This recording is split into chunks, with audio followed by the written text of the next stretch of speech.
Hi everyone, welcome back to part 2 of repotting my nursery trees. In part 1 I repotted my Cotoneaster, and in part 2 I'm doing my Gardenia. I bought the Gardenia from a nursery and it was a pretty big bushy plant and it flowered all midsummer to right till fall. It was just beautiful. It made the garden so fragrant. Then I reduced it right back down to the essential kind of structure. So now I've got to repot it out of this giant container into, a more compact root system. So we'll see what's below the soil. All right, I'll see if I can get it out of the pot. I'll just loosen it up a bit. That seems good. And out it comes.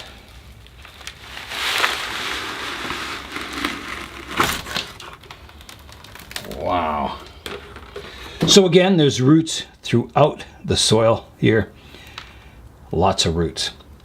So I'll begin by combing out the soil. I'll start with my root rake and see how that goes. I might have to use the root hook if it's, really hard to comb out and really tangled. There's some liverwort on the surface of the soil, so I'll be glad to get rid of that. So I'm just starting from the center, combing outwards, trying to keep all those nice radial roots intact. I'm just kind of trying to comb out all the crossing roots, and if they don't come out, they tear out. One way or another, all those crossing roots will come out. So this is quite tangled. I think I will have to use my root hook. It's just, there's a lot of roots that crisscross everywhere, and it'll take the root rake to get them sorted out. There's a lot of big chunks of pine bark in this soil. So I hope this Gardenia does well this year. I tried to keep it above freezing in the greenhouse here over the winter, just slightly above freezing. There were a few days it went below. I think the coldest it got in the greenhouse here was -4 degrees Celsius. So 4 degrees below freezing, which isn't bad. This species of Gardenia is fairly tolerant of the cold. There's some species of Gardenia that you don't want to, get them below freezing at all. But this one on the label, it says it's hardy, so. And it looks like it's okay. There's still green leaves on it. There's a few buds that are becoming active, so it definitely survived the winter. Now, it was in a great big pot, and it had a huge root base, so, once it's in a bonsai pot with a smaller root mass, it might need even more protection. So it might have to go down into my basement where it never really gets below about, 5 or 6 degrees above freezing. That's the coldest it ever gets.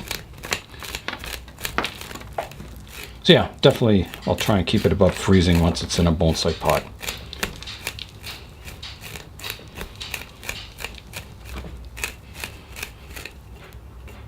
Because, roots in a big pot like this, they're insulated. Like the outside might get a little cold, but it stays warm on the inside for a while anyway.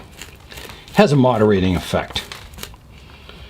And the greenhouse, it only went below freezing at nighttime. The daytime, even on a cloudy day, it warms up. Definitely above freezing. So this is got quite a root system. It reminds me a lot of the Cotoneaster in part 1, where there's all these crisscrossed, fairly thick roots, and they're quite tangled. So this might take quite some sorting out too. And again, I don't know how deeply this is planted in the pot. If my true root base will come out here, or maybe, this trunk will go down in the pot quite deep before it actually gets to some good roots. Time will tell once again. Now, when I reduce roots back quite severely, that is based on my conditions, my watering schedule, my care schedule. It doesn't mean that if you take it back to the same level that your tree will live. I don't even know if mine will live, but Yeah, you've got to find your balance. Everyone asks me, well, how much of the root system can you take off and have the tree live? Well, that's depends a lot on the care. Like right now, this year I have a nice greenhouse here to keep the trees in. That's a definite plus. Like there's some trees that you can cut all the roots off and they'll grow from cuttings if you have a nice greenhouse to keep them warm and humid. And it certainly helps.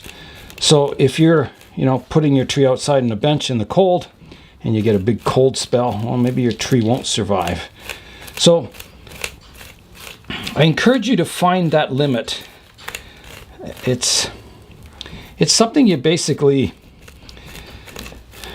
you try and find it. And it's species dependent. So, and maybe sometimes I do root pruning and the tree doesn't survive, and you learn. And this is a new species for me, this Gardenia. So I have no idea. I take it back to what I think is enough of a root system for the tree to do well and live, and that's all I can do. And if it's too much, well, you try again.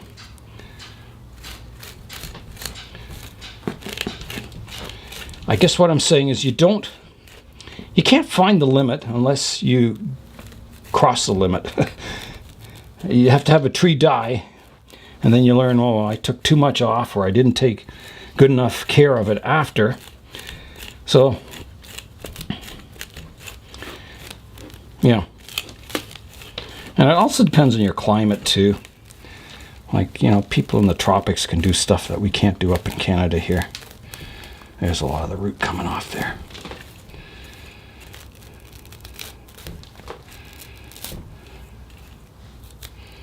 Okay, I am getting this down to a nice size root ball. I think it's time to wash it and do some cleanup here. All right, into the water tank it goes, the bucket.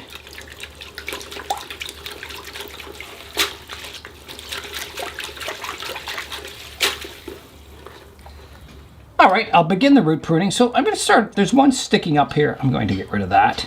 This one here. Tough roots. There's another one sticking up here. I'll get rid of that. We want it to flow from the trunk, radiusing down and disappearing away into the soil, ideally.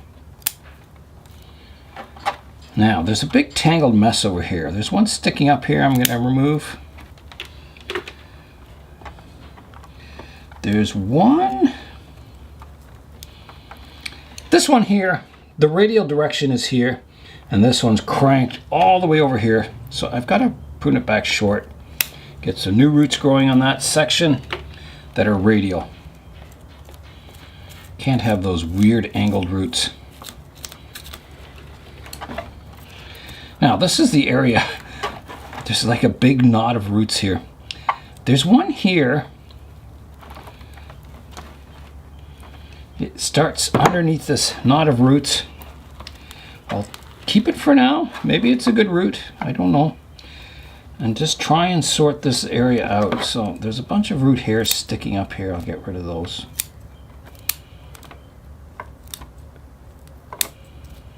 Like that.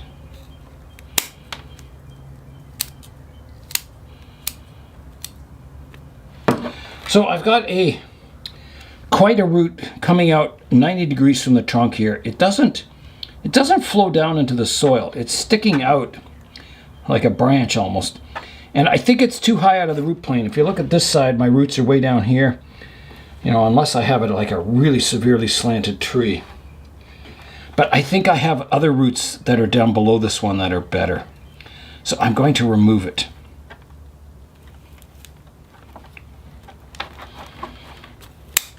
Like that. All right, here there's again a root that comes out at 90 degrees and it does some twisty thing at the end. There's a better root below, so I'm going to remove it like like that.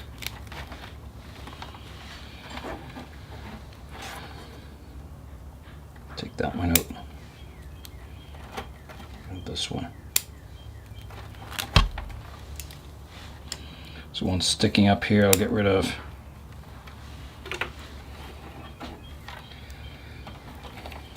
Now, there's a big thick one here. It comes out and then it curls down. So I'm going to cut it off here for now. It may get reduced, taken off later too. Depends what I find. If I find better roots below. I'm just going to clean up some of these fine root hairs here. I'm looking for good roots. Okay, I'm going to give this another wash. I'll be right back. Helps clean it up so you can see what's going on. I think this one, I definitely have a root underneath it. I'm going to take this one off.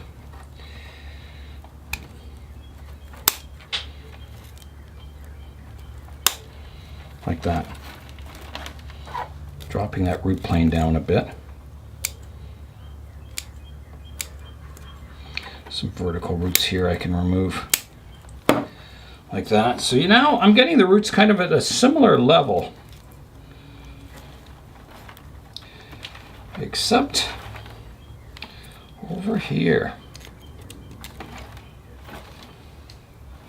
Yeah, this one's going to have to come off. It's too high up. And I don't know. Yeah, that one comes off of it. It's got to get removed.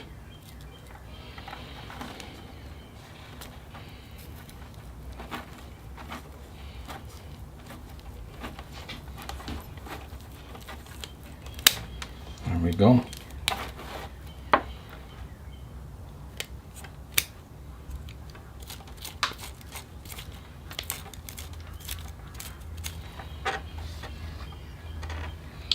And then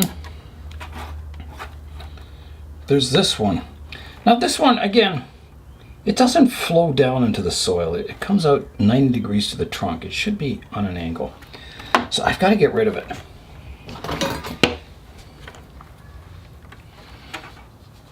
I'm going to try cutting it on an angle like this. Maybe that'll work. I don't know. No, it's still too high. It's got to come right off.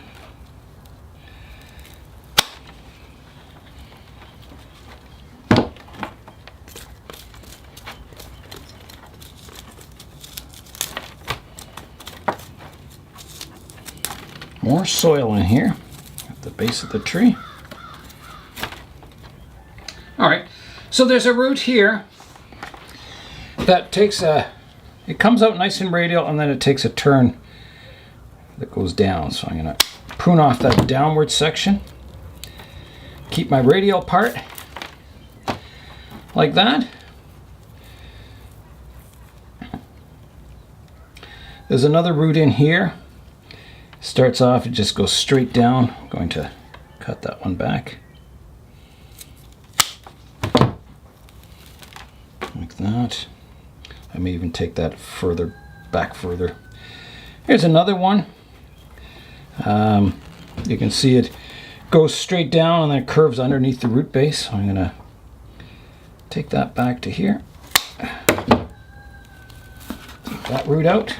Big one. There's one here that kind of goes off on a funny angle. So I'll keep the good part of it. Prune off the part that goes a funny direction. There's one here. It just goes the total wrong direction. I'll get rid of that one.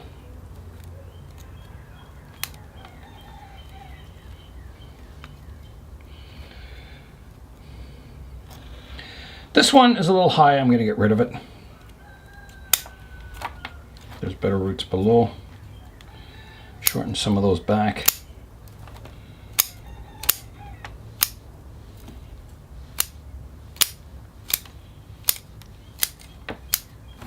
Kind of a profile prune to the roots. All right, I'm going to wash this up, clean up, and then we'll do the final root pruning. All right, I'm all cleaned up. ready to do the final root pruning so that all the detail kind of work. So here I've got a root that comes out, it goes 90 degrees down, so that needs to be shortened, keeping the radial part and pruning off the rest like that. So that comes off the bottom. There's one here. It's not a bad root. The direction's not the greatest. I'm going to prune off this part of it. This can be shortened.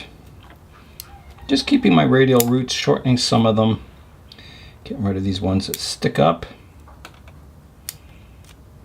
keeping that flow in mind.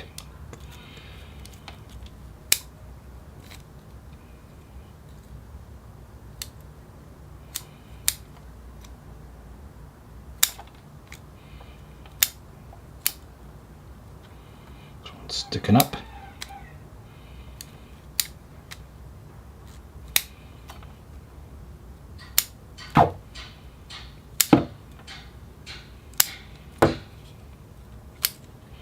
Now on the bottom there's some roots sticking straight down that need cutting back.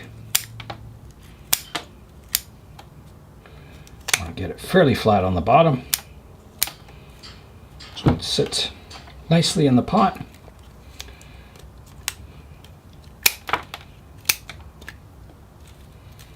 Like that.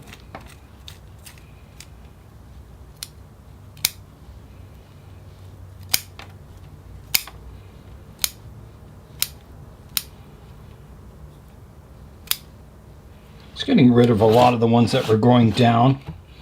You see it's sitting nice and flat now. So a little more detail work here. There's one here going the wrong direction. One sticking up here. Long ones, long ones.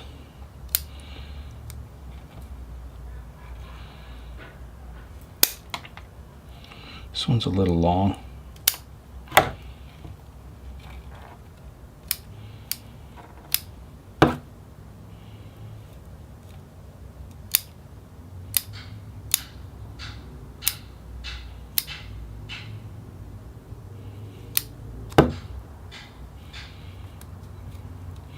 So I've got two thick roots. This one's sort of medium. I think I've cut them back enough. I'll just take some of the root hairs off the top here. Let's get them to flow into the soil nicely. This one's a bit of an odd one. Kind of curls around. I'm going to take it back like that. See what happens. This one's a little long. This one's a little long. All right, I think I've taken it down to the bare minimum. But it's looking good. I think it's a good looking root system. So now I'll find a pot for the tree. I think I'm going to go with this plastic nursery pot. It looks about the right diameter. It's got lots of depth.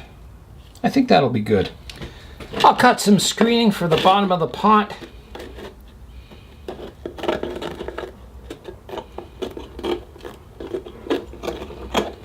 Perfect. Look at that. Nice fit. So that can go in. Put my screen away. And I can get the tree planted. All right, I'll get my pot full of soil. That, I think, is a pretty good height. Well, maybe just a little more in the middle. Kind of mound it up in the middle a bit. Then I'll place the tree on top. It's in a round pot. It doesn't really matter what's the front. And I'm placing it on center anyway, so.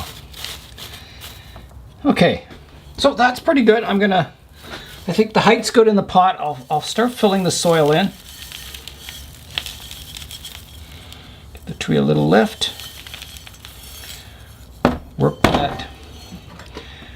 that soil into the root base.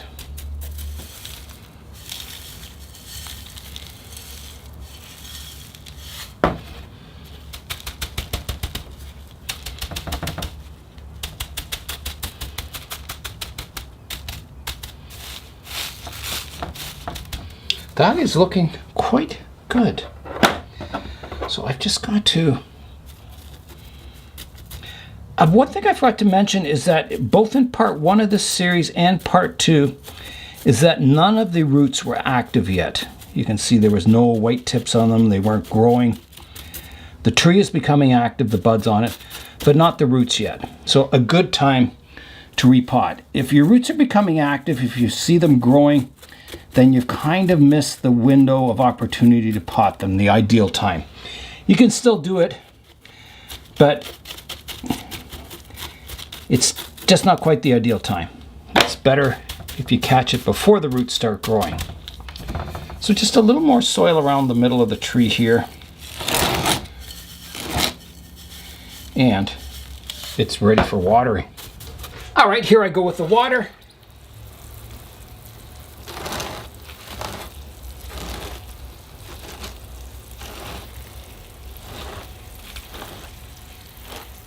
In this series, I managed to get both my Cotoneaster and my Gardenia, the root mass reduced down to a reasonable size and a good-looking radial root base, or the start of it anyway.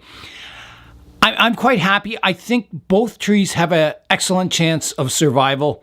I think I left enough root on there to get them going for this year.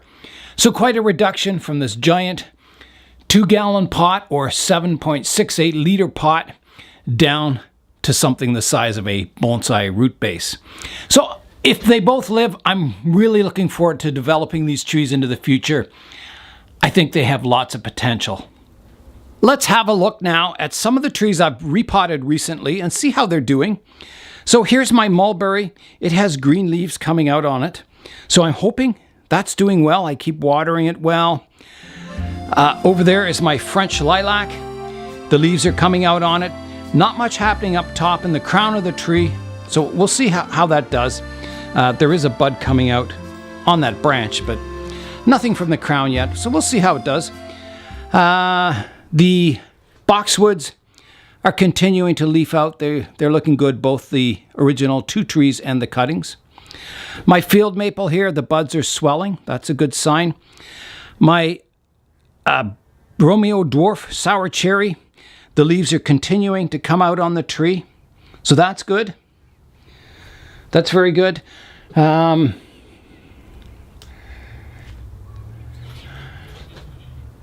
think that's about it for the repotting this spring so far. Oh, no. My trident maple.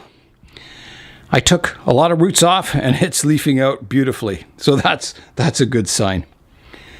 My Zelkova here that I did last year, I repotted. It's looking good too. The Osage oranges, leaves are coming out on those. I didn't repot them, but they're looking good.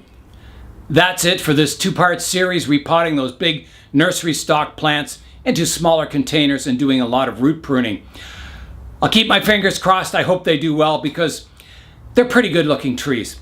That's all for today. I'm Nigel Saunders. Thanks for joining me in the Bonsai Zone.